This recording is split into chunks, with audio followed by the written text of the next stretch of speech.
আমরা যখন রোজা রাখি আমাদের পিপাসা হয়, আমাদের ক্ষুধা লাগে, পিপাসা হয়, আবার হাতের সামনে হয়তো পানিও আছে।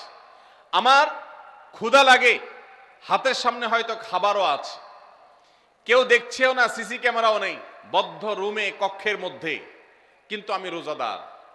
কোন রোজাদার রোজার মধ্যে খায়, পান করে? কেন? কারণ সে জানে আল্লাহ নিষেধ করেছেন। আমরা যখন ইফতার সামনে নিয়ে বসে থাকি সন্ধ্যাবেলায়, ভাইরা আমার, সারা বছর নাস্তা তো আল্লাহ তাআলা কম হোক বেশি হোক সবাইকে করার তৌফিক দেন, আমরা সবাই তো কম বেশি নাস্তা করি। সারা বছর আপনি যদি বুফে গিয়ে 100 আইটেমের নাস্তা দিয়েও আপনি খাবার গ্রহণ করেন, সকালের ব্রেকফাস্ট আপনি খান, ইফতারের সময় মাত্র 2-4টা আইটেম নিয়ে বসে থেকে আজানের জন্য, সূর্য ডুবার জন্য যে অপেক্ষা করেন, ওই অপেক্ষার সময় যে অবর্ণনীয় স্বাদ আর তৃপ্তি পাওয়া যায়, পৃথিবীর সমস্ত খাদ্য গ্রহণের মধ্যেও এই তৃপ্তি বা স্বাদ নাই। নবী সাল্লাল্লাহু আলাইহি ওয়াসাল্লাম সেজন্য বলেছেন, লিসসাইমি ফারহাতান, রোজাদার ব্যক্তিকে দুটি আনন্দ দেওয়া হয়, ফারহাতুন ইনদা ফিতরি ওয়া ফারহাতুন ইনদা লিকাই রাব্বি। একটা আনন্দ হলো ইফতারের সময়, অবর্ণনীয়, ভাষায় প্রকাশ করবার অযোগ্য, কি ভালো লাগা কাজ করে ইফতারের জন্য আমরা বসে আছি, খাবার সামনে আছে, রকমারি শীতল শরবত সামনে আছে, রকমারি খাবারের পসরা সাজানো আছে টেবিলে, দস্তরখানে, এদিকে পেটে ক্ষুধাও আছে, কিন্তু আমরা মিনিট গুনছি, আমরা সময় দেখছি, ঘড়ির দিকে তাকিয়ে আছি, সূর্য কখন ডুববে, সূর্য ডুবেছে আর সাথে সাথে আমরা ইফতার করছি। এই যে আল্লাহর নির্দেশের অপেক্ষা, ইসলাম রোজার মাধ্যমে আমাদেরকে সেই শিক্ষাটা দিতে চায়। রোজা আমাদের সাথে সেই কথা বলে যে দেখো, তুমি জীবনে বিরত থাকতে শিখো, গোটা পৃথিবী তোমাকে ভোগ শিখাবে, ইসলাম তোমাকে ত্যাগ শিখাবে, ইসলাম তোমাকে কন্ট্রোল করা শিখাবে। আমাদের তরুণদের চরিত্রকে নষ্ট করবার জন্য, তাদেরকে নানাভাবে উস্কানি দেওয়ার জন্য, বিনোদনের নামে, নিউজের নামে, বিজ্ঞাপনের নামে, বিভিন্ন নামে অশ্লীল নানা দৃশ্য, খোলামেলা দৃশ্য তাদের সামনে দেখানো হয়, ভোগের আহ্বান করা হয়। ইসলাম বলে, হে মুসলিম তরুণ, তোমার চোখের এরিয়ার মধ্যে কোনো পরনারী, কোনো সুন্দরী নারী পড়ে গেছে, তুমি আঁচ করতে পেরেছ, সাথে সাথে তোমার দৃষ্টিকে তুমি নিয়ন্ত্রণ করো, অবনত করো। কুল্লিল মুমিনিনা ইয়াগুদ্দু মিন আবসারিহিম ওয়া ইয়াহফাযু ফুরুজাহুম। আল্লাহ বলেছেন, হে রাসূল বলে দিন ইমানদার পুরুষদেরকে তারা যেন তাদের চোখগুলোকে নামিয়ে রাখে, তাদের সম্ভ্রমকে তারা সংরক্ষণ করে। মনে রাখবেন, যা খুশি তা করতে পারা এটা যোগ্যতা নয়। নিজেকে নিয়ন্ত্রণ করলাম, যা খুশি তা করব না, এর নাম হলো যোগ্যতা। ডায়রিয়ার রোগী ডাইরেক্ট হয়ে যায়, যা খুশি যে করে, নিজের মন যেদিকে তাকে নাচায় সেদিকে নাচে, এই লোকটা অসুস্থ মানুষের মতো। আর মুসলিম যুবক, মুসলমান মানুষ, নারী পুরুষ, সে নিজেকে নিয়ন্ত্রণ করে। আল্লাহ এটা হারাম করেছেন, আমার মন চায়, চাইলেই আমি সেটা নিতে পারি, কিন্তু আমি নেব না। আমি একটা জিনিস ধরতে পারি, আল্লাহ হারাম করেছেন, সেজন্য আমি ধরবো না। এই শিক্ষাটা রমজান আমাদেরকে দেয়। অতএব রমজানের সবচেয়ে গুরুত্বপূর্ণ আমল হলো এই 10 নম্বর আমল, সেটা হলো পাপাচার বর্জন করা। নবী সাল্লাল্লাহু আলাইহি সাল্লাম বলেছেন, যে ব্যক্তি রমজানে রোজা রাখলো আর পাপাচার বর্জন করলো না, তাহলে এই রোজা রাখার উপোস থাকার ভিতরে কোনো পার্থক্য নাই। আল্লাহ আমাদের সবাইকে রমজান মাসে রোজা থেকে সকল হারাম, সকল নাজায়েজ কাজ, সকল গুনাহের কাজ ছাড়ার তৌফিক দান করুন, বলুন আমিন। ভাইরা আমার, 11 নম্বর আমল হলো অধিক পরিমাণ দোয়া করা। রমজান মাসে রোজা রেখে আমরা বেশি বেশি দোয়া করব। চলতে ফিরতে উঠতে বসতে দোয়া করতে পারেন। আমাদের মায়েরা অনেকে শুনছেন আমাকে, রমজান মাসে আপনি গৃহস্থলী কাজ করছেন, রান্নাবাড়া করছেন, ঘর ঝাড়ু দিচ্ছেন, আর মনে মনে আল্লাহর সাথে কথা বলেন। দোয়া মানে আল্লাহর সাথে কথোপকথন। আল্লাহ, আপনি আমাকে মাফ করে দেন, আমার বাবাকে মাকে মাফ করে দেন, সন্তানগুলোকে হেদায়েত দান করেন, চোখের পানি ফেলেন। নিয়মতান্ত্রিক দোয়া, বসে বসে হাত তুলে দোয়া করবেন কেবলামুখী হয়ে, আবার চলতে ফিরতে উঠতে বসতে, এমনকি ওযু নাই সে অবস্থায় দোয়া করবেন। নবী সাল্লাল্লাহু আলাইহি সাল্লাম বলেছেন, 3 ব্যক্তির দোয়া ফিরিয়ে দেওয়া হয় না। কয় ব্যক্তির দোয়া? সালাসুন লা তুরাদ্দু দাওয়াতুহুম, 3 শ্রেণী মানুষের দোয়া ফিরিয়ে দেওয়া হয় না। এর ভিতরে এক শ্রেণী হলেন মাজলুম, কারোর জুলুমের শিকার হয়েছে। এই ব্যক্তি জালেমের বিরুদ্ধে যে তার মনের আকুতি থাকে, বদদোয়া থাকে, আল্লাহ সুবহানাহু ওয়া তাআলা এটা ফিরিয়ে দেন না। এই জন্য পৃথিবীর ইতিহাসের কোন জালিম আপনি দেখাতে পারবেন না যেই জালিমকে আল্লাহ ছেড়ে দিয়েছেন, আল্লাহ ছাড় দিয়েছেন কিন্তু চূড়ান্ত ভাবে ছেড়ে দিয়েছেন, এমন কোন জালিম আপনি দেখাতে পারবেন না। এই জন্য ভাই কখনো কোন অবস্থাতে কারোর প্রতি আমরা জুলুম করব না, আল্লাহ আমাদেরকে সেটা মানার তৌফিক দান করুন।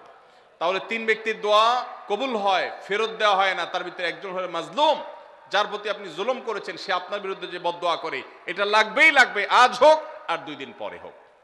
নাম্বার 2, মুসাফির, যে ব্যক্তি সফরে আছে, সফররত অবস্থায় সে যদি দোয়া করে, সে দোয়া আল্লাহ তাআলা কবুল করেন। 3 নম্বর হলো রোজাদার ব্যক্তি, আসসাইম হাত্তা ইফতির, রোজাদার ব্যক্তি সারাদিন ভর রোজা করলে ইফতার রাগ পর্যন্ত, সারাদিন দোয়া করলে ইফতার রাগ পর্যন্ত তার দোয়া কবুল হয়। এই জন্য রোজা রেখে আমরা বেশি বেশি আল্লাহর কাছে দোয়া করবো ইনশাআল্লাহ। চলতে ফিরতে উঠতে বসতে মনে মনে আল্লাহর সাথে কথা বললেন, চাওয়া দাওয়াকে পেশ করলেন, বাস এইটাই হলো দোয়া। এটা হলো আমাদের রমজান মাসের 11 নম্বর আমল, বেশি বেশি দোয়া করা। 12 নম্বর আমল হলো মিথ্যা এবং কাজ পরিহার করা। রমজানের সকল পাপাচার তো পরিহার করবই, বিশেষভাবে মিথ্যা কথা, মিথ্যা কাজ পরিহার করা। কারণ নবীজি সাল্লাল্লাহু আলাইহি ওয়াসাল্লাম এর জন্য আলাদা নির্দেশ করেছেন। তিনি বলেছেন, মাল্লাম ইয়াদা কাউলা যুরি ওয়াল আমালা বি ফালাইসা লিল্লাহি হাজা আন ইয়াদা তাআমাহু ওয়া শারাবা। যে ব্যক্তি রমজানে রোজা রেখে মিথ্যা কথা, মিথ্যা কাজ ছাড়লো না, তার উপোস থাকায় আল্লাহর কোনো ঠেকা পড়ে নাই। 13 নম্বর আমল হলো অশ্লীলতা এবং বিবাদ, বিতণ্ডা, ঝগড়া এগুলো পরিহার করা। কারণ নবী করিম সাল্লাল্লাহু আলাইহি ওয়াসাল্লাম তিনি আমাদেরকে রমজান মাসে রোজা রেখে অশ্লীলতা পরিহার করতে বলেছেন। মোবাইলে হারাম জিনিস দেখলেন, টেলিভিশনে হারাম জিনিস দেখলেন, বা কোনো পত্রপত্রিকাতে খারাপ জিনিস, নিষিদ্ধ জিনিস দেখলেন, পরনারীর সৌন্দর্য দেখে আপনি হারাম স্বাদ নেয়ার চেষ্টা করলেন, তাহলে আপনার রোজার অঙ্গহানি হলো, রোজা প্রাণহানি হলো। এই রোজা নয়। এই জন্য এটাকে রমজান মাসে পরিহার করতে হবে, অন্য সময় তো বটেই।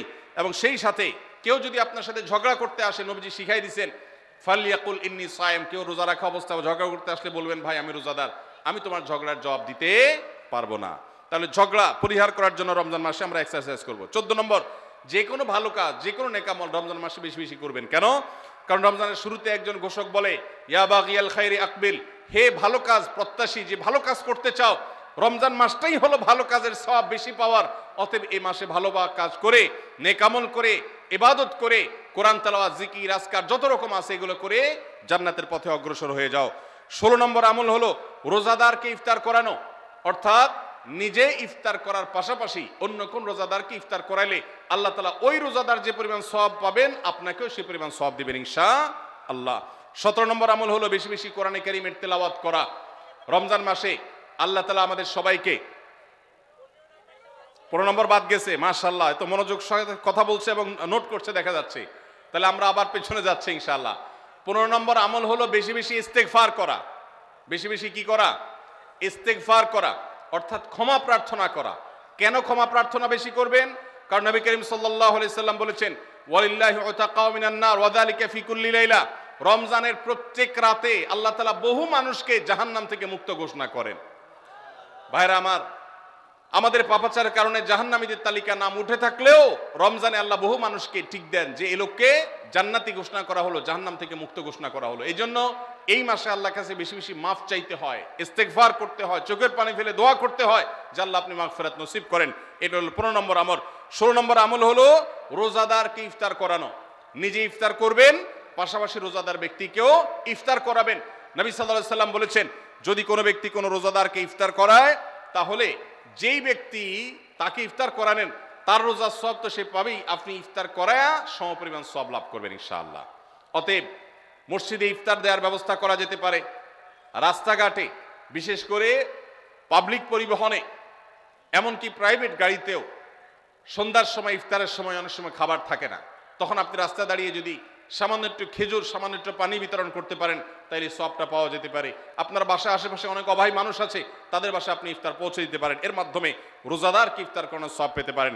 17 নম্বর আমল হলো বেশি বেশি কোরআনে কারীমের তেলাওয়াত করা। কোরআনে কারীমের তেলাওয়াত রমজান মাসে বেশি বেশি করব। কেন? কারণ হলো এই মাসটাই হলো কোরআন নাজিলের মাস। আল্লাহ তাআলা রমজান মাসে কোরআন নাজিল করেছেন। আল্লাহ বলেছেন, শাহরু রমাদান আল্লাযী উনজিলা ফীহিল কুরআন হুদাল লিন-নাস ওয়া বায়িনাতিন মিনাল হুদা ওয়াল ফুরকান।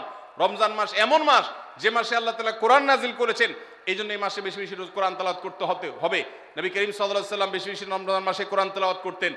আমাদের পূর্বসূরি সালাফগণ কেউ কেউ রমজান মাসে অন্য সব আমল কমিয়ে দিয়ে কোরআন তেলাওয়াতটা সবচেয়ে বেশি করতেন।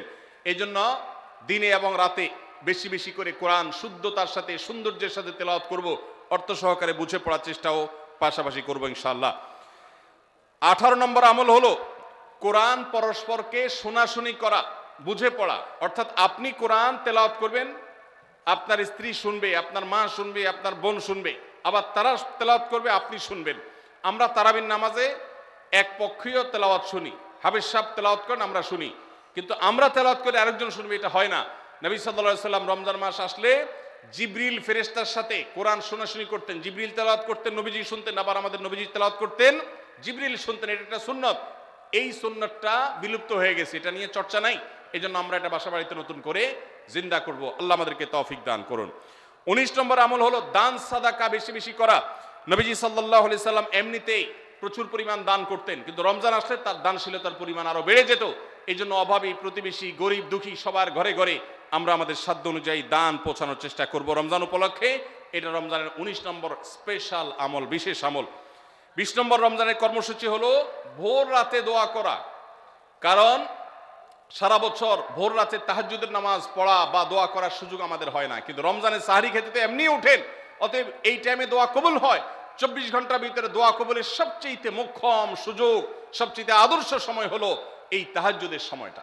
ভাইরা আমার, ঢাকার একটি বড় কোম্পানি, বাংলাদেশের সবচেয়ে বড় শিল্প প্রতিষ্ঠান বললে ভুল হয়তো হবে না, অন্তত এটুকু বলা যায় যে প্রথম 3-4টি বড় প্রতিষ্ঠানের একটি। এরকম একটা প্রতিষ্ঠানের একজন কর্মকর্তা বছর 2-3 আগে আমার সাথে হঠাৎ দেখা। তিনি আমাকে দেখে বেশ আবেগ আপ্লুত হলেন এবং অনেকটা জড়িয়ে ধরলেন এবং বললেন, ভাই, আপনার একটি আলোচনা থেকে আমার জীবনের ভিতরে এমন এক পরিবর্তন আসছে যেটা অকল্পনীয়, অভাবনীয়। তো আমি একটু কৌতূহল হয়ে জানতে চাইলাম কোনটা সেটা। তখন তিনি বললেন, ভাই, আমার জীবনে এমন একটা রোগ হয়েছে, যেই রোগ ট্রিটমেন্ট করার জন্য দেশে বিদেশে বিভিন্ন জায়গায় গিয়েছি, কোনো চিকিৎসা এর আমি পাই নাই। শেষ পর্যন্ত আশাহত হয়ে চাকরি ছেড়ে দিয়ে, শহর ছেড়ে দিয়ে গ্রামে গিয়ে বসবাস করা শুরু করছি এবং মৃত্যুর জন্য অপেক্ষা করছি। এর মধ্যে আপনার একটা আলোচনার ক্লিপ আমার চোখের সামনে আসলো সোশ্যাল মিডিয়ায়, তো এটা শুনলাম। সে আলোচনাটা ছিল আল্লাহর কাছ থেকে অসাধ্য সাধন করার সময় হলো ভোর রাত তাহাজ্জুদের সময়। আমি এই আলোচনা পুরোটা শোনার পর ওই রাতেই আমি ঘুম থেকে উঠে ভোর রাতে তাহাজ্জুদ পড়ে আল্লাহর কাছে বুক ভাসিয়ে মন ভরে কাঁদলাম, দোয়া করলাম।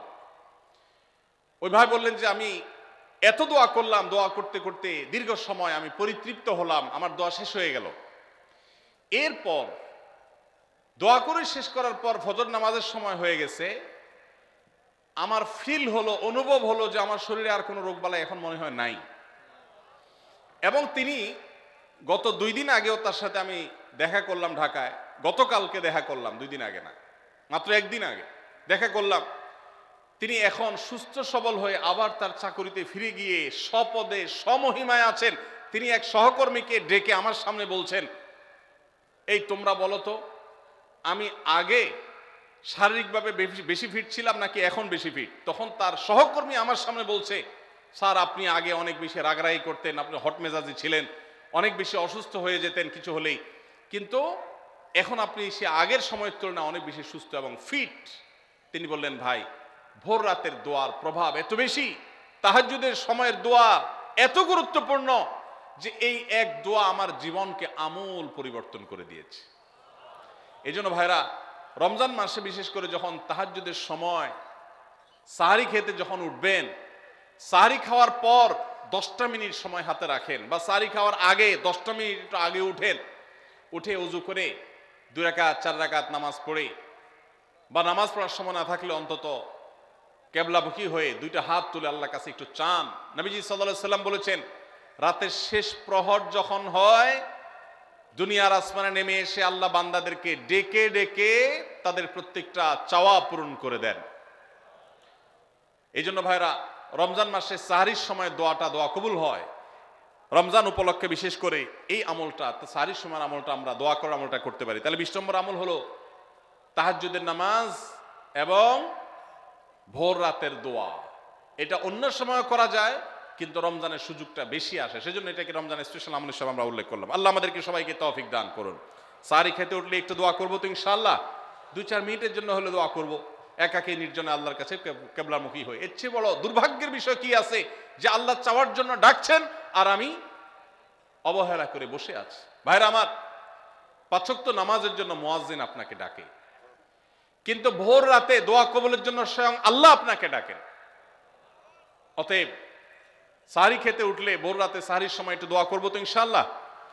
21 নম্বর আমল উমরা করা। যাদেরকে আল্লাহ তৌফিক দিয়েছেন তারা রমজানে উমরা করবেন, কারণ নবী করিম সাল্লাল্লাহু আলাইহি ওয়াসাল্লাম বলেছেন উমরাতুন ফি রমাদান তা'দিলু হাজ্জা, রমজানে কেউ উমরা করলে একটা হজের সওয়াব পায়। কোন কোন হাদিসে আসছে তা'দিলু হাজ্জাতাম মাই, নবীজির সাথে হজের সওয়াব পাওয়া যায় রমজানে উমরা করলে। আল্লাহ আমাদেরকে যখন তৌফিক দিবে আমরা তখন সেটা করব ইনশাআল্লাহ। ঠিক আছে না? নিয়ত করেন, দোয়া করেন, আল্লাহ একসময় তৌফিক অবশ্যই দিবেন। 22 নম্বর আমল হলো রমজানের শেষ 10 দিন মসজিদে ইতিকাফ করা। গুরুত্বপূর্ণ একটা পয়েন্ট, মসজিদে ইতিকাফ করা। খুব মনোযোগ দিয়ে শুনি। রাসূল করিম সাল্লাল্লাহু আলাইহি সাল্লাম রমজানের রোজা ফরজ হওয়ার পর থেকে নিয়ে তার মৃত্যু পর্যন্ত একটি বছরের জন্য রমজানের শেষ দশক মসজিদে ইতিকাফ করা ছাড়া ছিলেন না। একবার তিনি মসজিদে ইতিকাফে বসেছেন, কিন্তু ইমার্জেন্সি একটা কাজে মসজিদ থেকে তাকে বের হতে হয়েছে। এই জন্য তিনি পরের বছর 20 দিন ইতিকাফ করেছেন। 10 দিন হলো ওই বছরের, আর 10 দিন হলো আগের বছরে যে ইতিকাফ ভেঙে ফেলেছেন সেটার ইতিকাফের কাজা। তার মানে হলো নবীজির জীবনে কখনো ইতিকাফ 1 বছর একটা রমজান মাসেও ছাড়েন নাই।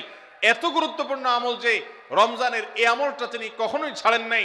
দুর্ভাগ্য আমাদের, এখানেও হয়তো বেশিরভাগ মুসলমান আমরা জীবনে একবারের জন্য রমজানের শেষ 10 দিন ইতিকাফ করি নাই।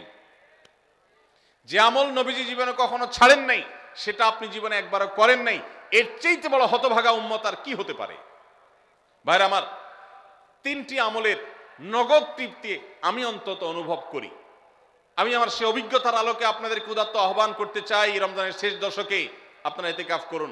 যে 3টি আমলের তৃপ্তি, নগদ স্বাদ, অবর্ণনীয় ভালো লাগা কাজ করে, অন্তর্জগতে প্রশান্তিতে পরিপূর্ণ হয়ে যায়, সেই 3টি ইবাদতের একটি হলো আরাফাতের ময়দানের দোয়া। এটার সাথে কোনো কিছুর কম্পেয়ার হয় না, অবর্ণনীয় এক তৃপ্তি লাগে আরাফাতের ময়দানে দোয়া করতে। দ্বিতীয় হলো সিজদায় গিয়ে চোখের পানি ফেলে আল্লাহর কাছে দোয়া করতে অসম্ভব ভালো লাগা কাজ করে, ভোর রাতে দোয়াতেও একই স্বাদ পাওয়া যায়। আর 3 নম্বর হলো রমজানের শেষ দশকের ইতিকাফ। ইতিকাফ যে একবার করেছে সে জীবনে বারবার করে, তাকে আর ফেরানো যায় না।